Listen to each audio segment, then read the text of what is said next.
Serenity Circle is a calming, interactive projection project meant to transform the typical art gallery experience by encouraging viewers to take part in the creation of a unique mandala design.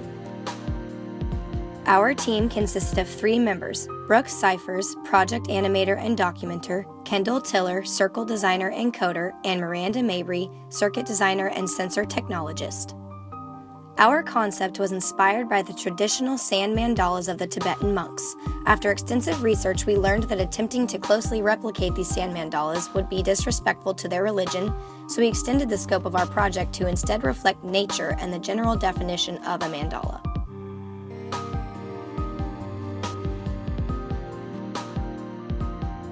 Our exhibit is set up with the microprojector hung perpendicular to the floor, casting our projection onto a blank, circular canvas. This canvas is encircled by 8 black pressure sensors, which respond to the weight of the user standing on the sensors. Each sensor reveals a new pattern in a unique color, which altogether creates the complete circular design. Because each video is set to loop forward and backward, the design will essentially be at different levels of completeness at all times, very rarely ever returning to the exact appearance of any previous state. The gradual unwinding of the video layers and tranquil ambient music encourage focus and creates a calming experience. The sensors are spread around the canvas at a distance, which promotes teamwork rather than a single user completing the design on their own. All of our wires are hidden under white pedal designs placed between each sensor to provide a clean and pleasant appearance. The 8 pressure sensors were created using Velostat, electrical tape, conductive thread, cardboard, and 10K resistors, and a white sheet over a circular cut of thick foam board served as our mandala's canvas.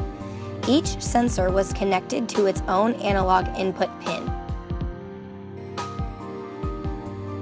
Finally, we had one exciting night in which we were able to show off our creation and gain a lot of user feedback at the interactive showcase. I really appreciated how immersive the experience was. I like that you had to walk around and touch each individual sensor to actually create the entire pattern, and every time you came back it was a different pattern depending on who was standing where, so it prompted me to continue coming back. This project stretched our abilities to new levels and ended up being extremely rewarding. None of this would have been possible without the help and support of Professor Hoyoung and TA Annie Sunkajin and the Department of Visualization. Thanks and Gig'em.